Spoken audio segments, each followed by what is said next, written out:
Bon, on va peut-être commencer, chers collègues, parce que Madame la Ministre est obligée de partir très précisément à 17h45. Donc, Madame la Ministre, donc, chère Aurélie, je suis ravie de t'accueillir ici dans notre commission.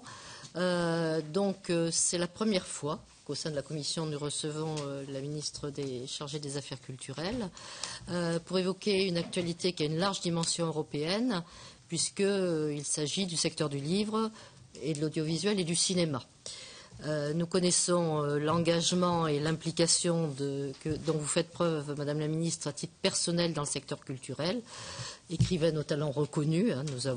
Nous sommes plusieurs à vous avoir lu ici. Et puis, vous avez été présidente du Festival international du film documentaire pendant 7 ans.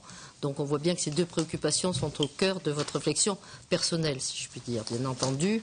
Depuis votre prise de fonction en tant que ministre de la Culture et de la Communication, vous avez clairement manifesté votre attachement à la défense de la diversité culturelle, à la promotion du livre, à la sauvegarde d'une industrie cinématographique et audiovisuelle de qualité, sans oublier votre attachement au spectacle vivant sous toutes ses formes. Vous avez également montré votre engagement pour une juste rémunération des auteurs dans un environnement numérique en confiant à Pierre Lescure la présidence d'une commission interministérielle sur l'acte 2 de l'exception culturelle, dont nous attendons avec impatience bien sûr les conclusions. Au sein de notre commission des affaires européennes, nous sommes très attachés au développement de l'Europe de la culture et à la défense de l'exception culturelle. À la fois parce que c'est un secteur riche en emplois, mais aussi parce que c'est une façon de promouvoir la dimension de la construction européenne que nous considérons comme essentielle, avec le renforcement d'une identité européenne unie et diverse et qui peut rassembler ainsi de façon concrète et humaniste tous les acteurs de l'Union. La semaine dernière, nous avons reçu Madame Vassiliou qui nous a parlé des initiatives de l'Union dans le domaine culturel. Si le projet de règlement Europe créative ou les actions en faveur des capitales européennes de la culture, dont Marseille, qui est à l'honneur cette année, sont des initiatives à soutenir, l'intervention de la commissaire n'a pas levé complètement nos inquiétudes en ce qui concerne l'offensive libérale de certains services de la Commission visant à ne considérer que l'aspect marchand de la culture au détriment de sa valeur symbolique, éducative et émancipatrice. Notre commission a désigné 2 collègues, Marietta Caramanli et Rudy Sall, pour un rapport justement sur le financement européen du cinéma, qui a déjà fait l'objet d'un rapport d'étape et donnera lieu à une proposition de résolution, une fois la position de la DG Concurrence connue sur ce nouveau projet de communication relatif aux aides d'État dans le cinéma. Quelques questions pour entrer dans le vif du sujet. Tout d'abord, un sujet d'actualité particulièrement brûlant, la défense de la diversité culturelle dans le cadre des négociations commerciales. Vous êtes opposé à ce que le secteur audiovisuel soit inclus dans le mandat de la négociation de la Commission dans le projet d'accord de libre-échange de l'Union européenne aux États-Unis au nom de la diversité culturelle. Et nous avons vu avec plaisir que Madame Brick a bien cité l'exception culturelle comme une des lignes rouges à ne pas franchir dans ce débat. Pouvez-vous nous préciser quelles seront les prochaines initiatives que vous allez prendre pour défendre la diversité culturelle en matière audiovisuelle et cinématographique? La disparition des quotas obligatoires en matière de diffusion d'œuvres européennes signerait, nous le craignons tous, sans doute la mort de notre industrie cinématographique et audiovisuelle. Le cinéma américain étant déjà dans une situation d'hégémonie en France, alors que son industrie cinématographique est en bonne santé. Et puis, j'allais dire, sa logique culturelle est quand même très différente de la logique européenne d'une façon générale. Je souhaite d'ailleurs que notre commission débatte prochainement d'un projet de résolution à ce sujet, donc sur cette logique de l'exception culturelle, conjointement avec la commission culture, nous allons essayer de proposer une déclaration, donc quelque chose qui passera ainsi en session plénière et je pense qu'il donnera de la visibilité à tout ce questionnement. Les programmes Média et Média Plus ont fait l'objet d'un nouveau projet de règlement intitulé Europe créative, c'est ce que Madame la Commissaire nous a redit l'autre jour.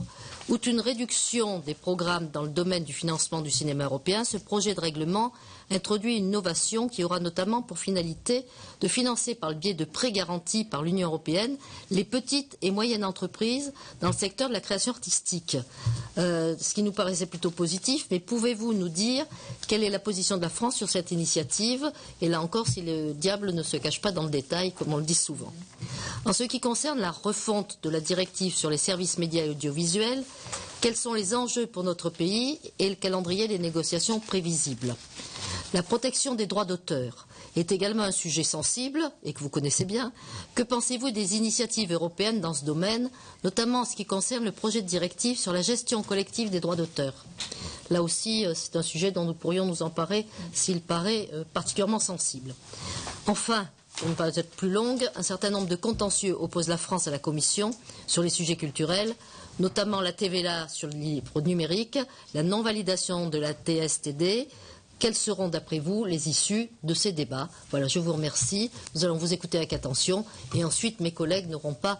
ils vous poseront des questions toujours courtes, parce que je rappelle que nous avons peu de temps. Merci.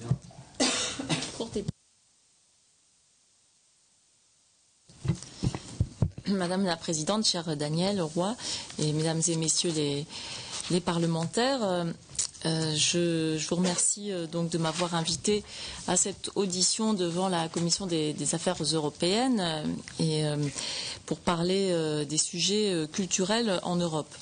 Je pense en effet que la culture est un enjeu majeur aujourd'hui en Europe parce que tout d'abord c'est un levier de citoyenneté au sein de l'Union européenne et puis c'est aussi un levier de croissance potentielle puisque si il est bien quelques domaines d'excellence dans lesquels non seulement la France mais aussi l'Europe entière peut avoir voix au chapitre par son expérience, par la qualité de ses productions et par la reconnaissance internationale que ces productions lui confèrent, c'est bien dans les domaines de la culture.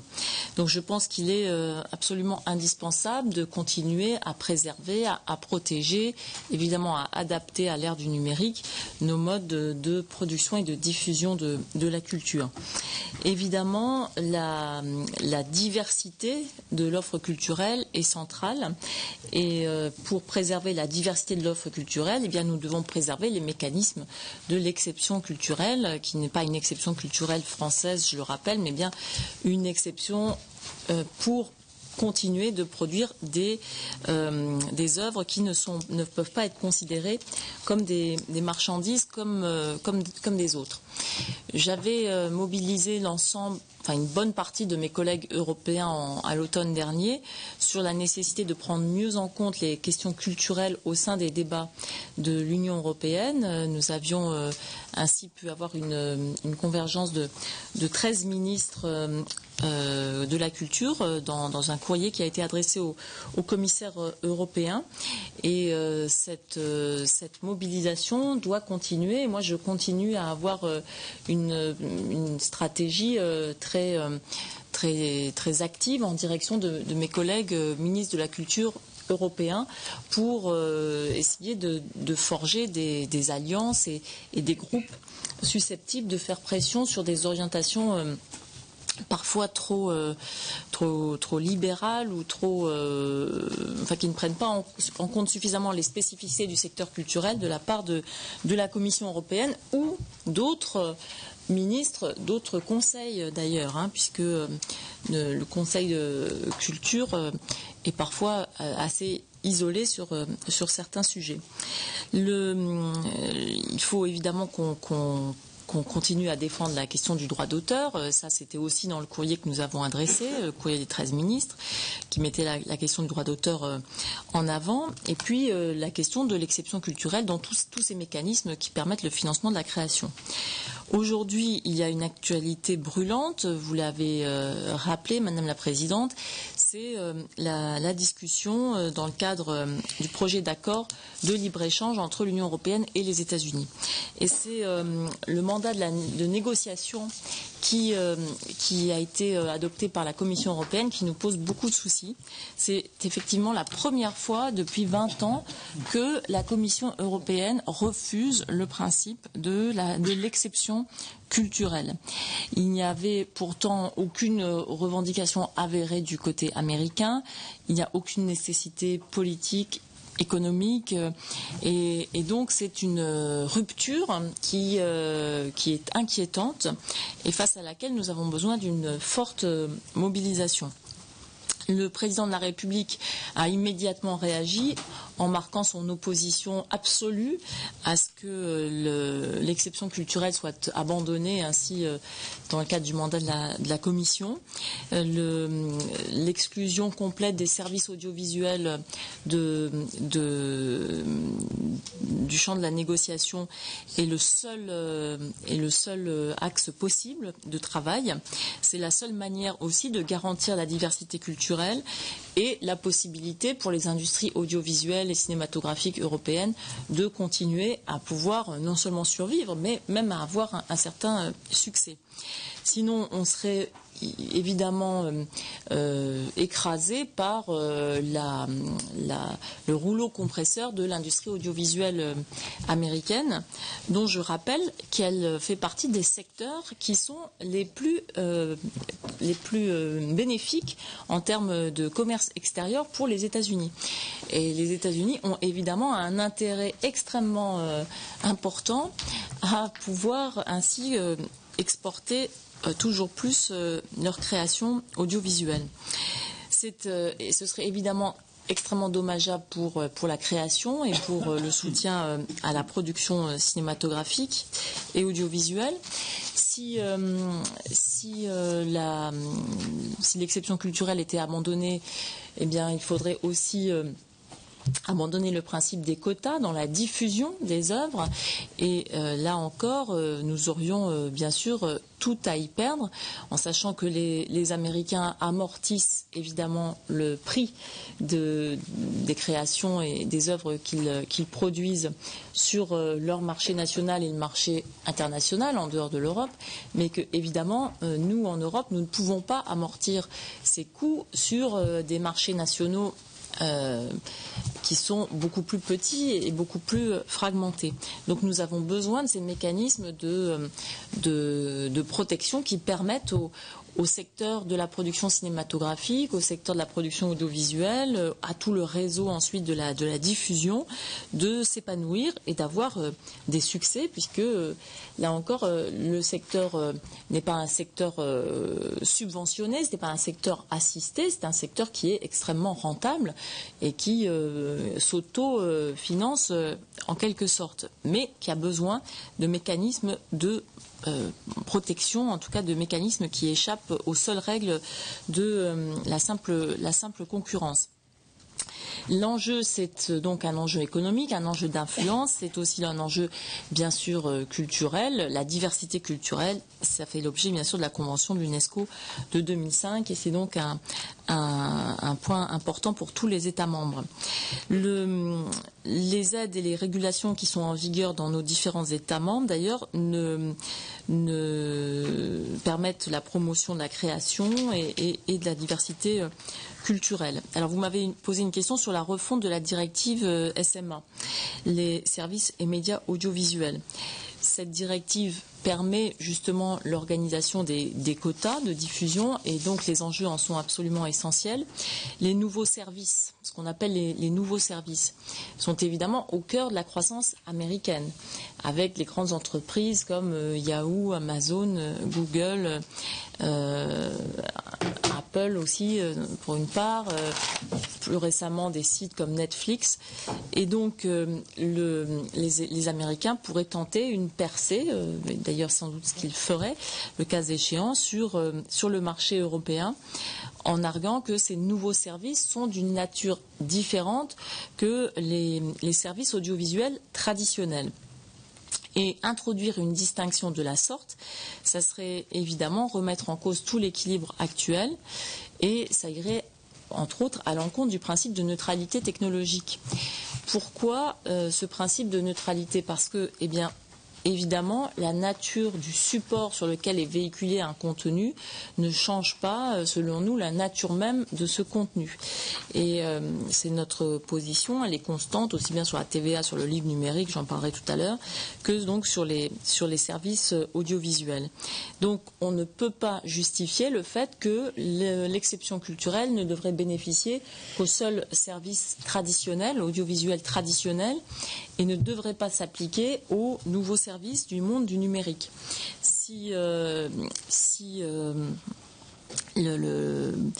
enfin le cas échéant, ça induirait une concurrence tout à fait déloyale entre les œuvres qui circuleraient par les réseaux et celles qui circuleraient par les canaux traditionnels. Donc l'exclusion et l'exception culturelle doivent s'appliquer non seulement aux médias traditionnels, aux modes de diffusion linéaires, comme on dit, mais aussi aux services, aux nouveaux services, services non linéaires. Par exemple, les services audiovisuels à la demande. Donc c'est la position du gouvernement et c'est aussi la position à laquelle j'essaye de rallier donc un certain nombre de mes collègues, ministres de la Culture ou ministres chargés de l'audiovisuel, afin qu'on puisse former un groupe qui soit solidaire sur la question.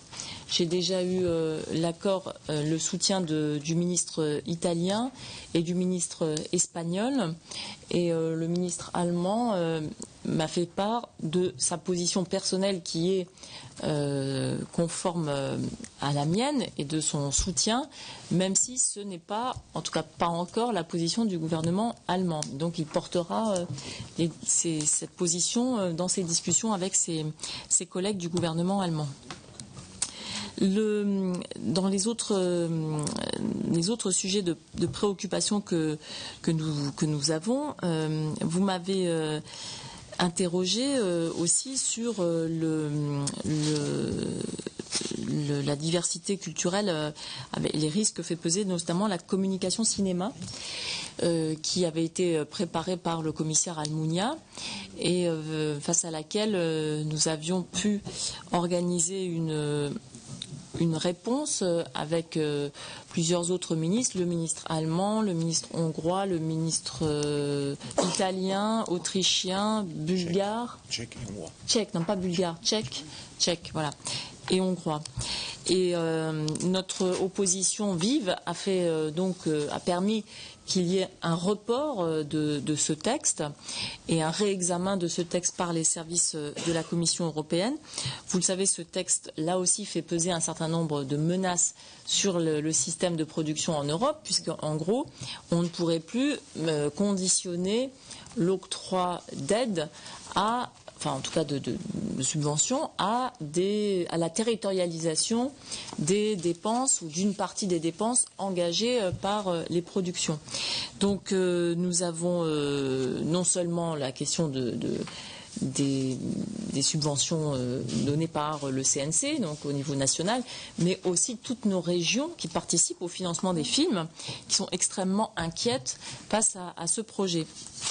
Je pense que l'opposition assez radicale que nous avions exprimée lors du Conseil des ministres de la Culture le 26 novembre dernier donc a été entendue, et donc le commissaire, enfin en tout cas la commission devrait transmettre prochainement un nouveau projet de texte qu'on devrait examiner fin avril, c'est ça l'échéance? Voilà. On va donc évidemment, même si on n'a pas beaucoup d'informations sur le nouveau texte, il semblerait qu'il y a eu des améliorations. En tout cas, c'est ce que l'on espère évidemment. Ces règles, encore une fois, elles ont démontré leur efficacité. Ce ne sont pas des aides à fonds perdus, c'est bien des aides qui ont une efficacité avérée dans le domaine de la production cinématographique. Vous avez aussi évoqué, Madame la Présidente, le programme initié par Andrea Vassiliou sur Europe créative. Évidemment, la dimension culturelle, elle doit s'incarner dans le budget européen. Donc, on était à un budget de 1,1 milliard. C'est peu, c'est 0,1% du budget européen. Madame Vassiliou avait demandé 1,6 milliard. Et là, aujourd'hui, on est à 925 millions. Bon, donc, on le voit, il y a beaucoup de chemin qui reste à faire. Alors, même si, on était à 925 millions, maintenant, les dernières évolutions, on est à peine plus haut. On remonte un tout petit peu. Voilà, donc on serait à 1,2. Bon. Milliards, 1,2 milliard. Bon, voilà, donc ils ont un petit peu entendu. En tout cas, c'est important parce qu'il y a les deux programmes, il y a le programme culture et il y a évidemment aussi le programme média qui est absolument indispensable pour nos acteurs culturels en France. On a un excellent taux de retour sur le programme média, puisque notre taux de retour pour les acteurs du monde de la culture en France est de 22%, ce qui place la France parmi les premiers bénéficiaires du programme média. J'avais demandé, bien entendu, à ce que le Premier ministre puisse intervenir en faveur du budget Europe créative. Vous avez parlé des prêts garantis par l'Union européenne pour les petites et moyennes entreprises dans le domaine de la création artistique. Je vous confirme mon soutien total à cette initiative. Et d'ailleurs, l'IFSIC, l'Institut de financement du cinéma et des industries créatives, qui a été créé il y a 30 ans maintenant en France, a discuté avec le Fonds européen d'investissement, notamment récemment lors d'une mission à Luxembourg, parce que l'IFSIC envisage de faire à terme garantir ces portefeuilles d'avance, à l'image par exemple du fonds d'avance aux librairies que j'ai annoncé au Salon du Livre cette année, ou de contre-garantir ces portefeuilles de garantie, ce qui permettrait de créer un effet de levier supplémentaire sur les ressources de l'IFSIC. En revanche, ce qui n'a pas été retenu, et c'est dommage, c'est que le Fonds européen d'investissement puisse contribuer à financer par des prêts les industries culturelles. Donc voilà, c'est une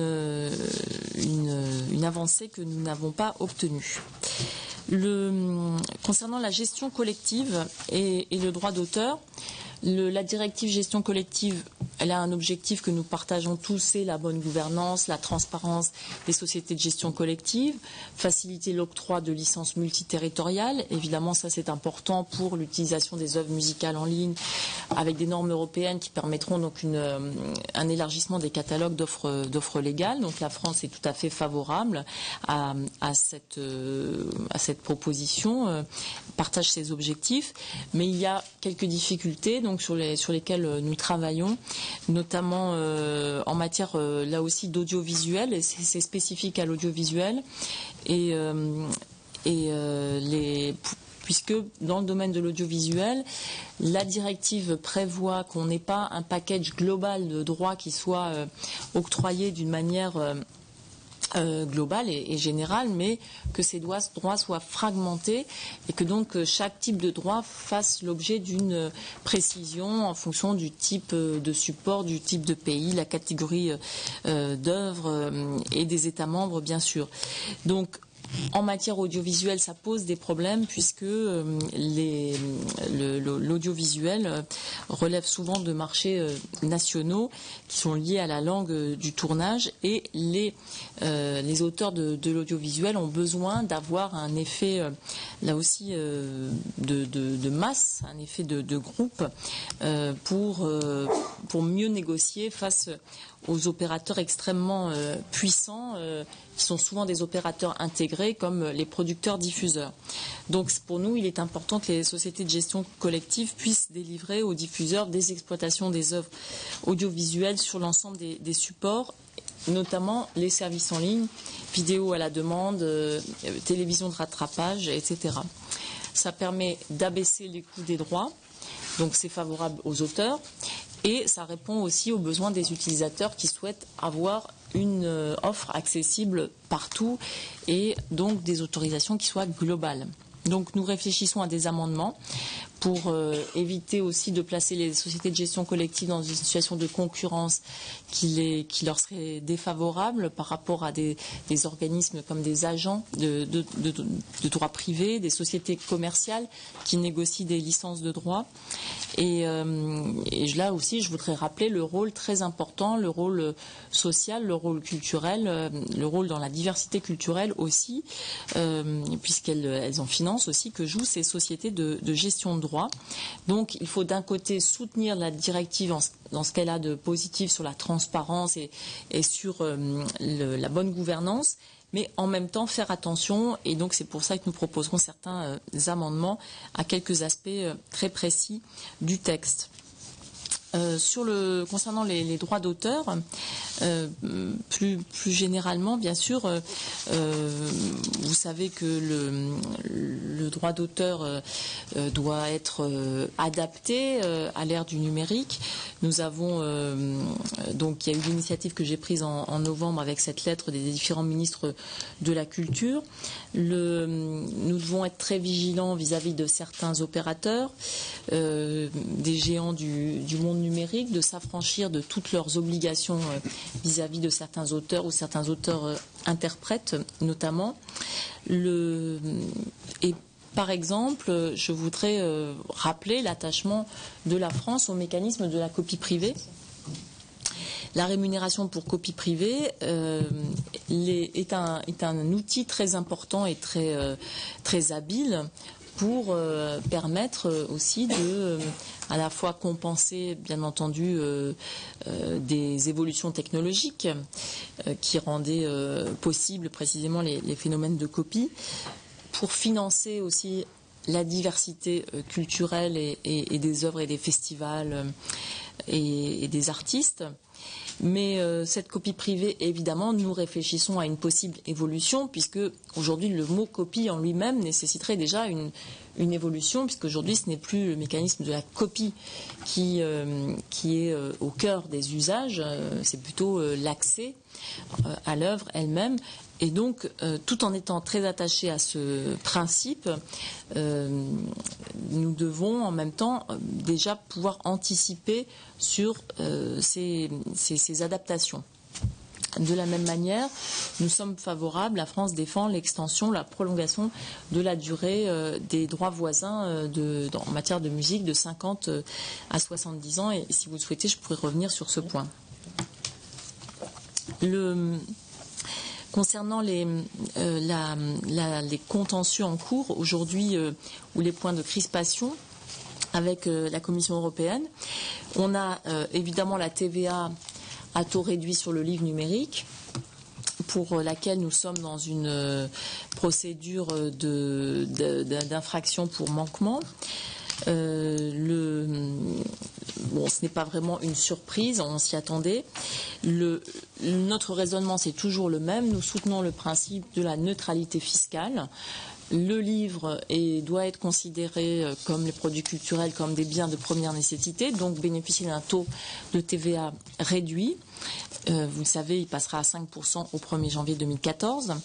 Et il n'y a pas de raison de considérer que le livre est de nature différente selon qu'il est sur support imprimé ou sur support numérique. Donc, selon ce principe de neutralité fiscale, eh bien, nous poursuivons nos démarches auprès de la Commission. La Commission a d'ailleurs engagé une consultation sur l'évolution des taux de TVA et j'ai fait passer donc les conclusions, la position française au début du mois de janvier de cette année. Ça n'empêche pas bien sûr donc la procédure en manquement de courir en fait. Voilà. Concernant la TSTD, on n'en avait pas parlé, mais enfin je tiens à vous informer puisque c'est un sujet majeur pour le financement du CNC. C'est un sujet qui nous coûte pour le moment 11 ou 12 millions d'euros par mois. Donc c'est la taxe sur les services de distribution partie distributeur. On avait voté à la fin de l'année 2011 tous ensemble un texte qui définissait une nouvelle assiette pour cette TSTD et vous le savez il y a eu c'était pour éviter le contournement par certains acteurs de cette assiette. Cette nouvelle assiette donc a été contestée par la Commission. On a choisi de la dénotifier pour proposer une nouvelle assiette qui soit faite en accord avec la Commission. Et pour le moment, nous n'avons toujours pas trouvé de terrain d'entente. Donc, les discussions se poursuivent sous l'égide des services du Premier ministre et depuis le mois de novembre. L'opposition porte sur la définition de l'Internet. La commissaire européenne Nelly Kroes, que j'ai rencontrée hier d'ailleurs, prétendant qu'il existe un Internet nu, c'est-à-dire un Internet en soi. Et nous disons qu'il n'existe pas d'Internet qu'il n'existe pas d'Internet sans ce qui est diffusé par Internet. Et qu'une grande majorité de ce qui est aujourd'hui consommé sur Internet, ce sont des biens culturels. Alors, et quand je dis Internet, c'est évidemment aussi les smartphones, etc. Donc la difficulté maintenant, elle est dans l'endroit où on place le curseur. Nous avions parlé par exemple de densité audiovisuelle du net, c'est-à-dire en gros, est-ce qu'on inclut dans l'assiette, toute l'assiette, ou est-ce qu'on considère qu'on doit en prendre une partie, 50-60%, en fonction de ce qui sert réellement à la consommation audiovisuelle. Et ce que je faisais remarquer à la commissaire, c'est que c'est extrêmement difficile d'évaluer ce qui relève d'une consommation d'œuvres audiovisuelles sans être extrêmement intrusif. Si on veut être précis, à ce moment-là, il faut être extrêmement intrusif dans les modes de consommation des internautes.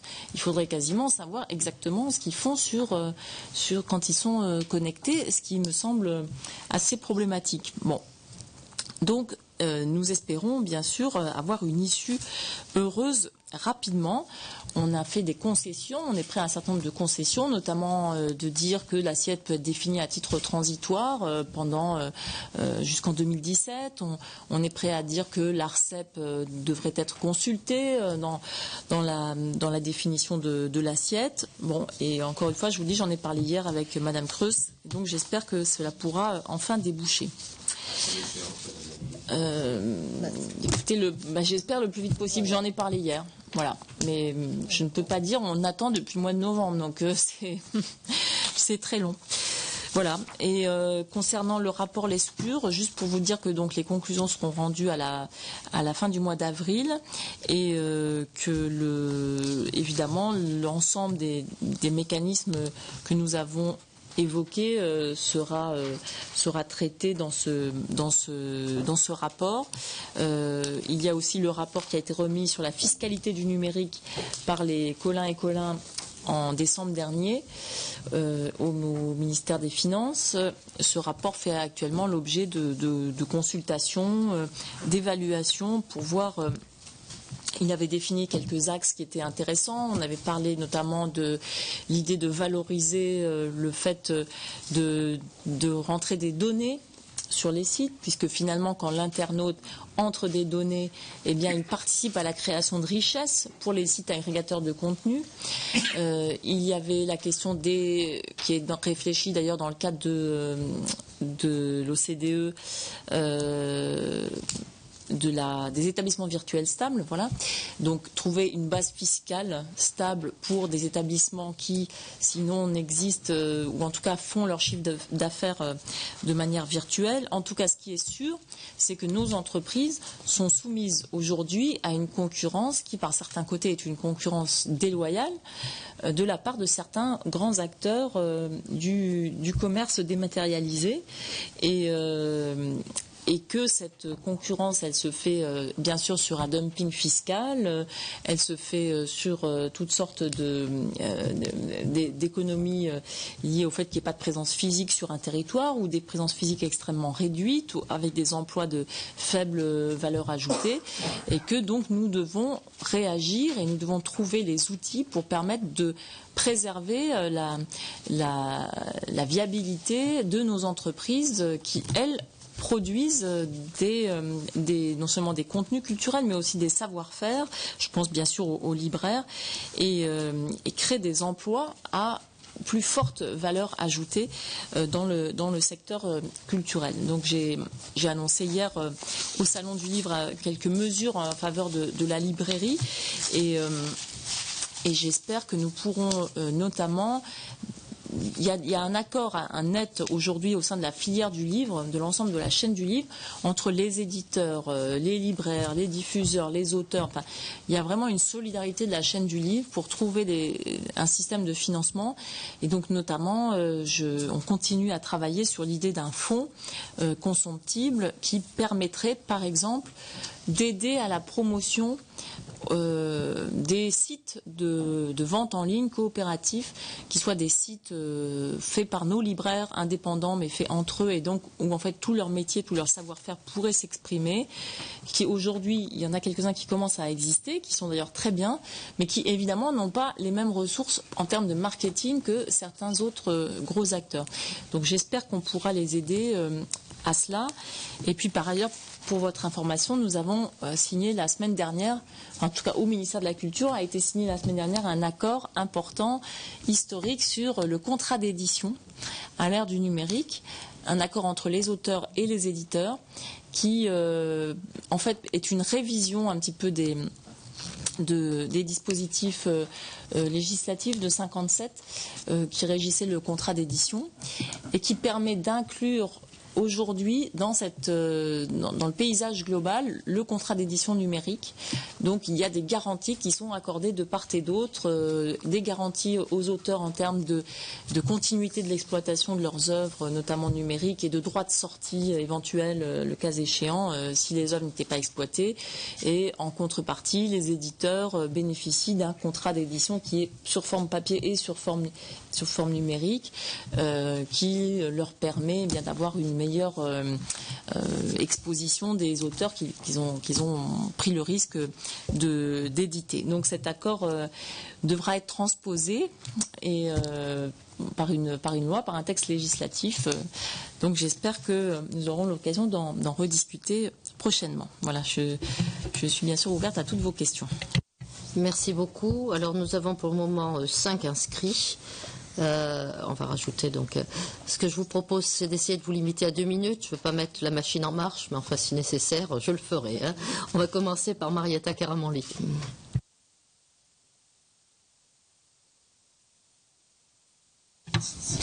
Madame la ministre, Madame la Présidente, ravie de vous trouver pour la première fois ici dans la Commission, particulièrement aussi avec mon collègue Rudy Sall, qui nous travaillons maintenant depuis plusieurs mois et avec l'administratrice de la Commission sur le sujet du financement du cinéma européen. Nous sommes d'accord, je crois, sur ce que vous avez, les craintes que vous avez exprimées. Donc au-delà, donc la question de négociation sur l'accord de libre-échange avec les États-Unis nous préoccupe particulièrement. Et il y a à la fois un enjeu culturel, politique et économique.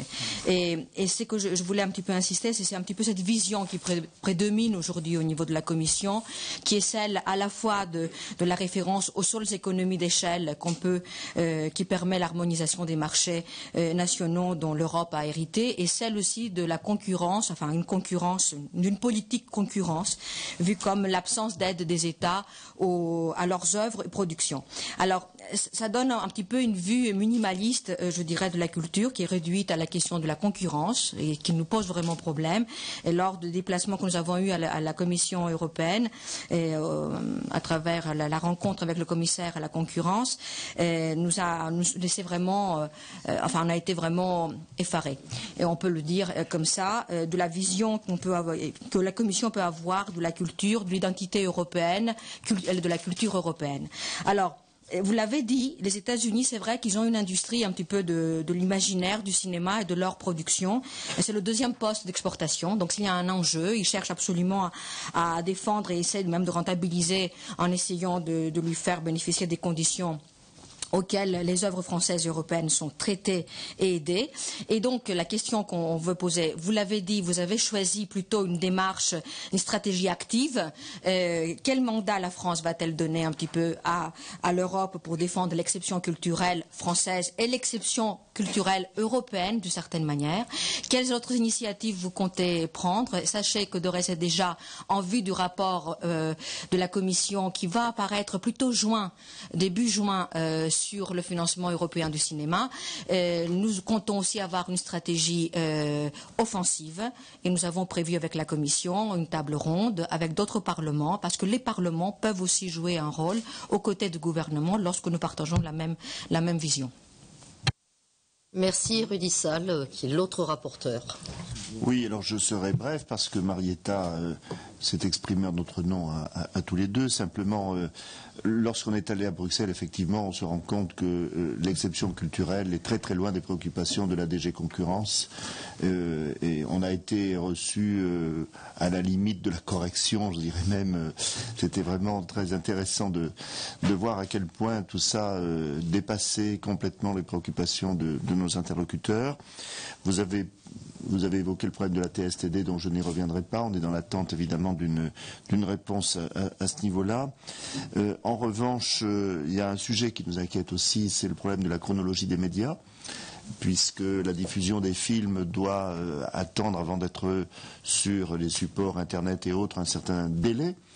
Or, les discussions qu'on a eues aussi à Bruxelles sont de nature à nous inquiéter, car on nous a cité l'exemple d'un film célèbre venu de Grèce que personne ne connaît, en disant qu'il avait été lancé, même Marietta, qu'il avait été lancé sur Internet, et ensuite il avait fait un très très grand succès dans les salles. Bon, on est resté un peu pantois, on voulait plus de précisions, mais on n'a pas réussi à les avoir. On est convaincu quand même du contraire. Et je crois que sur ce plan-là, il faut absolument se battre pour maintenir cette chronologie des médias. Alors, ce n'est pas le sujet, bien sûr, mais on n'insistera jamais assez sur le fait que le cinéma français est le seul cinéma qui continue de s'en sortir en Europe, et que c'est même le cinéma qui porte à bout de bras le cinéma européen par un certain nombre de coproductions, parce que nous avons un système de financement du cinéma qui est tout à fait exemplaire, qui repose sur les recettes et qui permet finalement aux films étrangers, notamment aux films américains, de participer au financement de la production française et européenne. Donc c'est quelque chose d'extrêmement important auquel il faut s'accrocher. Mais voilà, donc question sur la chronologie des médias qui nous tient à cœur. Merci. William Dumas. Oui, merci Madame la Ministre. Je voudrais commencer par le secteur du livre. Hormis, je crois, la TVA, le taux de TVA qui va être amené à 5%, je voulais particulièrement vous féliciter, puisque je crois que vous avez mis en place un médiateur du livre. L'instauration d'un fonds d'avance de trésorerie de 5 millions d'euros dédié aux libraires et un renforcement de l'aide à la transmission aussi des librairies, ce qui effectivement, des libraires vieillissants, pose problème, afin de protéger ce secteur qui est vraiment fragile. Il était déjà par les grandes surfaces et je crois que c'est important de pouvoir, dans nos bourgs moyens, conserver des libraires qui sont le premier vecteur de la culture. Deuxième chose, concernant l'exception culturelle, vous en avez longuement parlé, qui est menacée dans le cadre des négociations. Vous venez de nous confirmer effectivement que vous avez mobilisé déjà vos collègues européens pour essayer d'avoir une position commune et concertée. D'ailleurs, je crois, la semaine dernière, je crois que notre présidente l'a dit, nous recevions la commissaire européenne qui, elle aussi, nous a dit qu'elle souhaitait qu'elle souhaitait que ce secteur soit maintenu en dehors du rôle de négociateur de M. De Gucht. Et sachant que ce secteur représente un peu plus de 4% ou 4,5% du PIB européen et emploie 8 millions de personnes, quand on connaît l'état de l'emploi en Europe, je crois qu'il est vraiment important et on ne peut que souhaiter que vous réussissiez communément et conjointement avec tous vos collègues européens à soutenir et à faire que on puisse, l'exception culturelle, on puisse l'enlever des négociations. Et la dernière question que je voulais poser, c'est notre président François Hollande s'était engagé à ce que la France ratifie la charte européenne des langues régionales ou minoritaires. Pouvez-vous nous dire où en sont les discussions afin qu'on puisse reconnaître un jour ces langues régionales et minoritaires qui, dans beaucoup de nos régions, nous posent problème? Merci.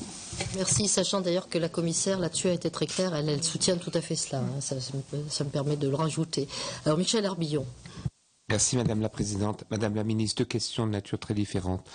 La première, c'est, vous exercez vos fonctions maintenant depuis 10 mois.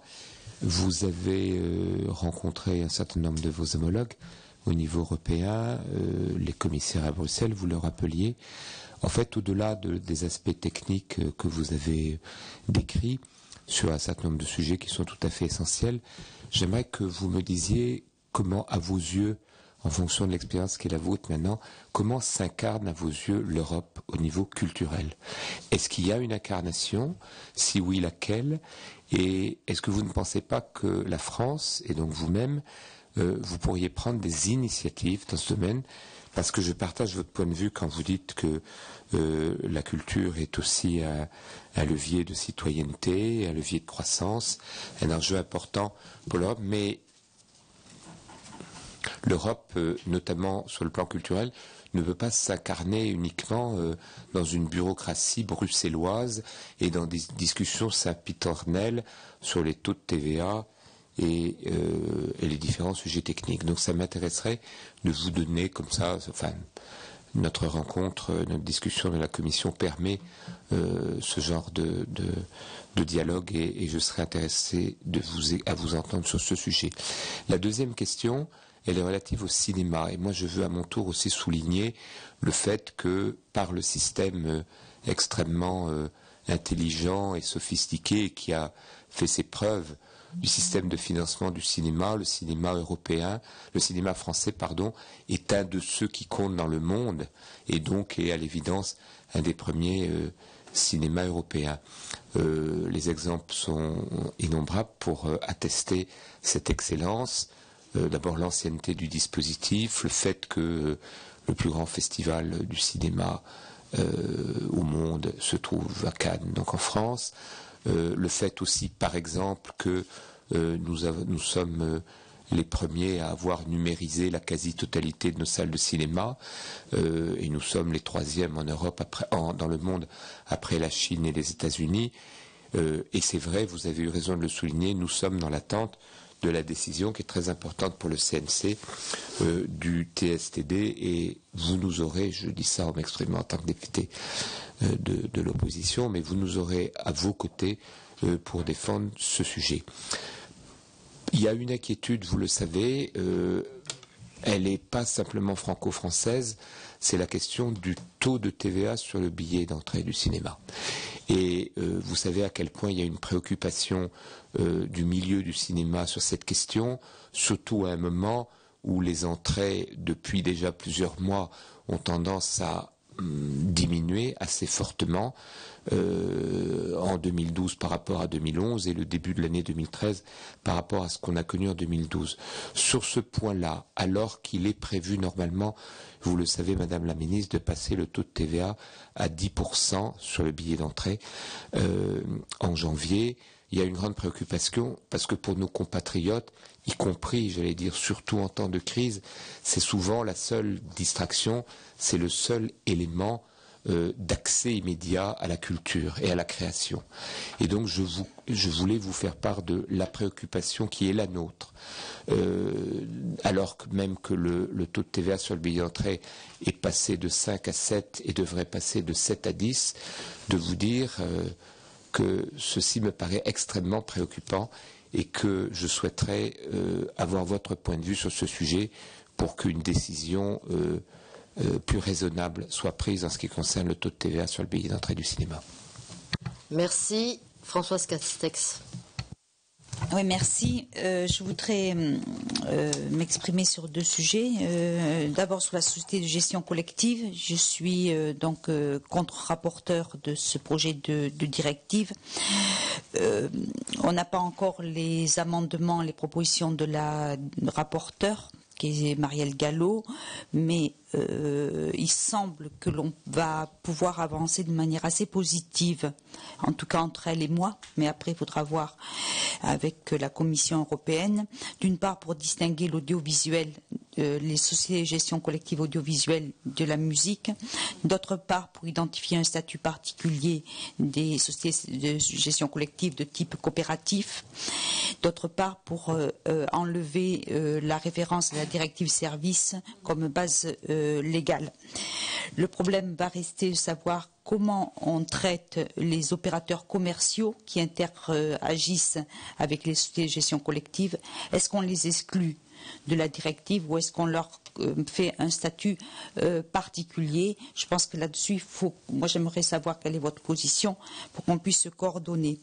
Sur les licences multiterritoriales, moi, pour le moment, je ne vois pas très bien comment cela va fonctionner, mais dans la mesure où on demande aux sociétés de gestion collective qui vont être les supports des licences multiterritoriales, de le faire sur un acte un peu volontaire, un peu de type Harmonia, de ce qui se fait avec la SACEM et d'autres sociétés de gestion collective, et donc d'agréger des répertoires et de représenter des répertoires agrégés sur l'ensemble de l'Union européenne. Je pense que là aussi, il faut que l'on puisse du coup les préserver de la concurrence. Donc, autrement, on va les fragiliser. L'autre point sur lequel je voudrais m'exprimer, c'est sur la copie privée. Donc, vous savez que le rapport Vitorino donne un petit coup d'alerte sur la pérennité de ce mode de financement.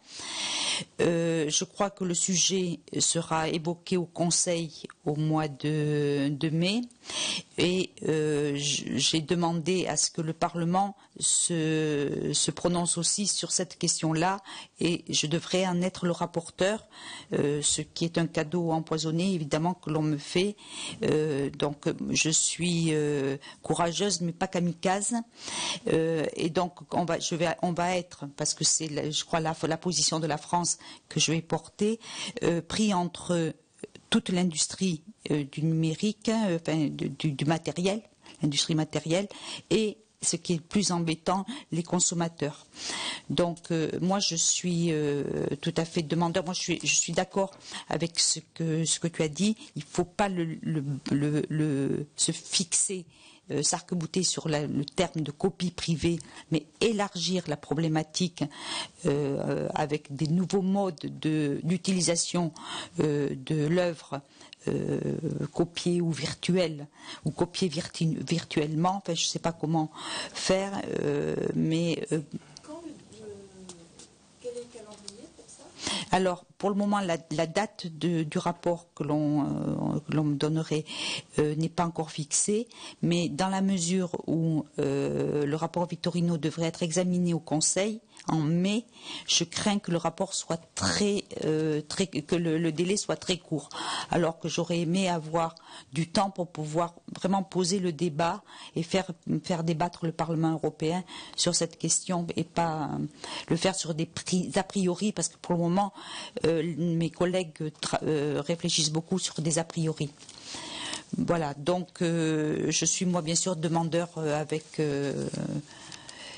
vos services d'une collaboration très étroite avec vous. Merci. Si j'ai bien compris, Michel Piron renonce à sa question puisqu'elle était un peu la même. Absolument, je me retrouve, Madame la Présidente, je me retrouve dans les questions posées, donc maintenant je vais m'instruire. Merci bien, et je me permets de rajouter que nous avons auditionné il n'y a pas si longtemps en petit déjeuner Monsieur Vitorino, et peut-être que nous aurons à réactiver un peu ce contact. Hein, voilà. Merci à vous. Donc, Madame la Ministre, nous écoutons vos réponses. Alors, sur la question de Marietta Caramanli, je suis évidemment tout à fait d'accord avec ton analyse. Il faut toujours qu'on rappelle d'ailleurs que non seulement la culture, ce n'est pas une marchandise comme une autre, mais la culture, ce n'est pas non plus que des subventions. Parce que beaucoup de gens considèrent la culture uniquement comme une dépense, comme quelque chose qui ne sert finalement qu'aux gens qui la pratiquent ou qui la consomment directement. Mais ils ne voient pas l'apport des secteurs culturels à l'ensemble de l'économie. C'est pour ça que quand je disais au début, si on parle d'attractivité de nos territoires, enfin tous les élus locaux d'ailleurs le savent, parce que dans les collectivités, ce qu'on fait, c'est on fait des politiques culturelles, parce que derrière la politique culturelle, il y a des retombées économiques, d'attractivité, enfin d'emploi, etc. Donc, il faut qu'on arrive à aussi montrer que l'Europe, elle a besoin aujourd'hui d'un projet politique, elle a besoin de la citoyenneté, elle a besoin d'avoir de la cohésion sociale entre les peuples, et ça passe par la culture, et elle a besoin aussi de relance économique, et les secteurs culturels peuvent en être porteurs. Et alors, pour ça, c'est vrai qu'on a un gros travail à faire, et bon, je compte sur vous aussi pour sensibiliser vos collègues des parlements européens, parce que on voit bien que la France est un peu regardée avec méfiance, souvent comme si l'exception culturelle, c'était que l'exception culturelle française. Alors qu'en fait, ce n'est pas ça l'exception culturelle. C'est des mécanismes de financement de la création, mais qu'elle soit française, belge, italienne ou que sais-je, enfin européenne. Et c'est la France qui porte souvent cette conception-là, mais évidemment, elle bénéficie à tout le monde. Et d'ailleurs, comme le disait Michel Herbillon, on est l'un des pays où c'était plutôt c'était Rudissal. On est le pays qui avons au monde le plus d'accords de coproduction. Le cinéma a 82 accords de coproduction, hein, c'est ça, Eric 52. Pourquoi j'ai 82 en tête alors? 82, c'est autre chose. Bon, voilà. Mais donc 52 accords et voilà. Bon, mais en tout cas, donc nous avons une conception qui est extrêmement ouverte et pas du tout, je dirais, concentrée sur des objectifs purement franco-français de cette culture. Concernant la DG Concurrence, moi j'ai eu un petit peu la même surprise quand on est allé à la DG Concurrence. C'est vrai que c'est surprenant de voir à quel point ce discours sur la culture ne passe pas du tout. Enfin, il y a même un rejet au nom d'une vision très. Mais c'est une vision même qui, d'un point de vue économique, n'est pas pertinente, je crois, parce que finalement, ça revient aussi à tirer une balle dans le pied de l'Europe, qui a quand même des atouts en matière culturelle, des atouts économiques en matière culturelle, et c'est vraiment extrêmement dommageable. Sur la chronologie des médias, on a évidemment le principe de la chronologie des médias, il doit être maintenu, même si des évolutions peuvent être proposées. Je pense par exemple aux 36 mois qui sont la barrière pour les œuvres vidéo à la demande par abonnement. Ça, c'est sans doute un délai un peu long, mais ça sera plutôt dans des choses qui peut-être sortiront du rapport de la mission Lescure. Il y aura peut-être des pistes pour faire un petit peu bouger les choses tout en gardant le principe d'une chronologie des médias qui évidemment est indispensable à notre système. Pour la question de William Dumas sur la charte européenne des langues régionales, puisque sur les autres j'avais déjà un peu répondu, mais donc moi je suis vraiment une défenseur de la ratification de cette charte, mais on avait fait un certain nombre d'analyses juridiques, on avait demandé l'avis du Conseil d'État sur une proposition de rédaction, et en fait on bute toujours sur la même chose, qui est que le Conseil se retranche derrière la décision du Conseil constitutionnel de 99, et considérer là, en l'occurrence, que la proposition qu'on avait faite n'était pas compatible, ou en tout cas posait des problèmes de cohérence du texte constitutionnel lui-même. Et à partir de ce moment-là, il aurait fallu changer directement l'article 2 de la Constitution pour éviter tout problème d'incohérence. Et changer l'article 2 nécessitait d'avoir une majorité des 3/5 que l'on n'était pas sûr de pouvoir rassembler, même si sur cette question des langues régionales, les alliances ne sont pas toujours les mêmes que celles qu'on a sur d'autres sujets. Et voilà, donc en tout cas, ça ne veut pas dire, et ce n'est pas parce que la révision constitutionnelle ne porte pas sur la ratification de la charte, qu'on abandonne toute ambition en matière d'amélioration et de promotion des langues régionales.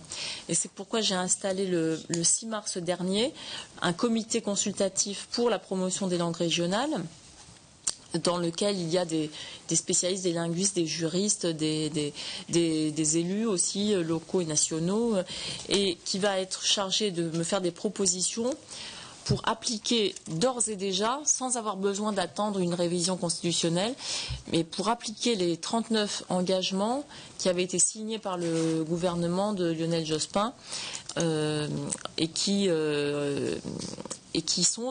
ont été déclarés compatibles avec la Constitution en 99. Donc ces 39 engagements sur les 98 que représente la charte il permettrait déjà des avancées très notables. Et donc, pour le moment, moi, ce que je peux vous proposer à tous, c'est qu'on s'engage dans cette démarche sur l'application, les mesures nécessaires pour permettre l'application de ces 39 engagements. Et c'est le rôle du comité consultatif sur la promotion des langues régionales. Concernant les questions de Michel Herbillon, comment incarner l'Europe culturelle. Je trouve qu'en matière de cinéma, l'Europe s'incarne bien en matière culturelle, parce qu'évidemment, quand on voit que le film de Michael Haneke, il est présenté une fois comme autrichien, une fois comme français, alors il y en a qui râlent et qui disent ouais, mais il essaye de manger à tous les râteliers, enfin profiter de. Mais en tout cas, on voit bien que là, il y a quelque chose qui est de l'ordre d'une forme d'identité européenne. En tout cas, dans les films, ils sont évidemment, quand ils sont coproduits, il y a plusieurs identités qui s'y mêlent et c'est quelque chose qui est éminemment européen. Marseille-Provence 2013, les capitales européennes de la culture, en tout cas pour ce qui est de Marseille-Provence, ça marche bien. Et moi, je suis heureuse du début de l'année, de la manière dont ça s'est passé, dont s'est passé le lancement. Je crois que c'est une bonne manière de permettre aussi aux citoyens de s'approprier l'Europe. Il y avait la présence du président Barroso, d'ailleurs, au lancement. Je pense qu'en matière d'éducation artistique et culturelle, on a un travail à faire pour, par exemple, donner aux élèves, dans le cadre de l'éducation au cinéma, par exemple, des listes de films européens, mais c'est un peu le sens de ce qui est fait, et on en a parlé notamment avec Wim Wenders récemment. Donc, je pense que voilà, il y a en matière de théâtre, de spectacle vivant, il y a des choses qui se font, et de plus en plus là aussi de coproduction. On a cette année un festival franco-allemand, France Fabrique, mais là aussi il y a le projet Prospero à Rennes. On a un certain nombre de projets en matière de spectacle vivant. Mais c'est vrai que, par exemple, le projet qui avait été celui de débaptiser Erasmus pour l'appeler IS Europe, moi je m'étais opposée avec un certain nombre d'autres ministres du gouvernement et on avait recueilli l'assentiment d'ailleurs d'un certain nombre de personnes. C'est la seule chose, enfin voilà, c'est ça. Bon. Et puis en plus c'est un nom qui a du sens. Oui, c'est ça. Parce que l'Europe pâtit aussi du manque d'incarnation en termes de grandes figures. Et là, Erasmus, c'était un nom qui avait du sens. Bon. Sur la TVA, sur les billets d'entrée, je veux vous rassurer, sans empiéter sur les prérogatives du Parlement, puisque on a toujours été clair là-dessus. Moi, je considérais qu'il y avait une incohérence dans le fait que les billets de cinéma ne soient pas inclus dans le retour à une TVA à taux réduit, comme l'ont été tout de suite les livres et par ailleurs les billetteries de spectacle, avec un petit décalage de 2-3 mois, mais enfin, bon, ça n'influençait pas. Cette incohérence va, je pense, être levée par les parlementaires eux-mêmes, puisqu'il y a un groupe de travail qui s'est constitué et que j'en ai discuté avec le rapporteur du budget. Donc j'ai bon espoir je suis assez optimiste même, pour que la cohérence sur la TVA sur les produits culturels soit rétablie et donc que le billet d'entrée sur le cinéma passe à un taux qui sera là pour le coup encore plus faible que celui qui était auparavant, puisqu'il passerait à 5 au 1er janvier 2014. Mais encore une fois, je laisse oui, j'ai bon espoir. Voilà. Il faudra que le Parlement soutienne. Il faudra que le Parlement, voilà. Et quant à la question de Françoise Castex sur la gestion collective, bien sûr, moi je suis, merci pour vos informations sur la distinction entre l'audiovisuel d'un côté et puis la musique notamment et le reste de l'autre, puisque c'était ça qui, tu sais, fait aussi un peu le cœur de la crispation de certaines sociétés de gestion de droit, avec certaines inquiétudes. On a, concernant les opérateurs commerciaux aussi, c'est bien que le problème là aussi soit identifié. Enfin, on en avait déjà parlé évidemment ensemble. Mais il va peut-être être difficile d'utiliser la directive pour réfléchir sur le statut de ces opérateurs commerciaux, même si on ne peut pas évidemment mettre les sociétés de gestion collective dans une situation concurrentielle trop défavorable pour elles. Donc, en tout cas, on continuera d'y travailler ensemble, mais je pense que ces sujets d'inquiétude peuvent être relevés. Sur Vitorino, c'est peut-être plus inquiétant parce que, concrètement, il faut quand même qu'on ait une solution qui nous permettent aujourd'hui de continuer à pouvoir bénéficier du mécanisme de la copie privée, même si ce mécanisme est amené à évoluer, il ne peut pas évoluer brutalement, sous peine de déstabiliser complètement tout un secteur. Enfin, 193. C'est voilà.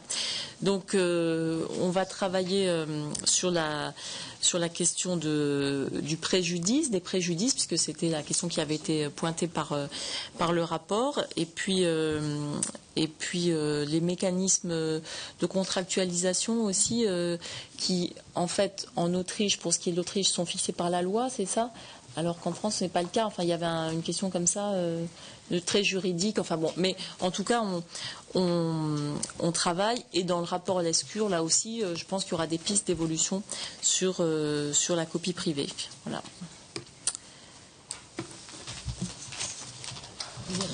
Je crois que nous avons fini avec les questions. Il n'y a pas de... Michel, voilà. Je me permettrai peut-être une suggestion à l'issue de ce que j'ai entendu sur l'ensemble des arguments sur l'exception culturelle. Oui. Est-ce qu'on ne serait pas gagnant éventuellement, plutôt qu'à se débattre au milieu d'arguments économiques qui, eux, ne sont pas exceptionnels, mais font bien partie du champ, en effet, des commissaires dont la sensibilité à la culture est inégale, est-ce qu'on ne pourrait pas tout simplement essayer de s'emparer de l'expression en parlant d'une exception, en fait, universelle? L'exception culturelle devrait être, paradoxalement, mais le paradoxe n'est qu'apparent, une exception universelle.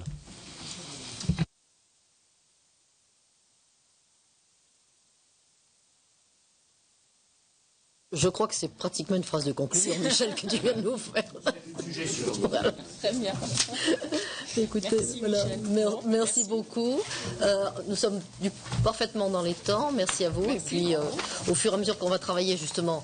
Et donc, sur le cinéma. Je ne vous l'ai pas dit, oui. Mais bien sûr, si vous prenez une proposition de résolution, ça serait vraiment d'une aide précieuse, et donc j'en serais ravie. Voilà. Proposition de résolution qui sera portée par les deux commissions, donc commission culture et commission des affaires européennes. La transmettre au Parlement aussi. Voilà, ça a aussi cet outil qu'après on le transmet et au Parlement européen et aux autres parlements. Donc on va essayer de vous faire cela avec toute la bonne volonté qu'il a. Début avril déjà, mais c'est ça. Quand est-ce qu'on a dit nous? Pardon, excuse-moi.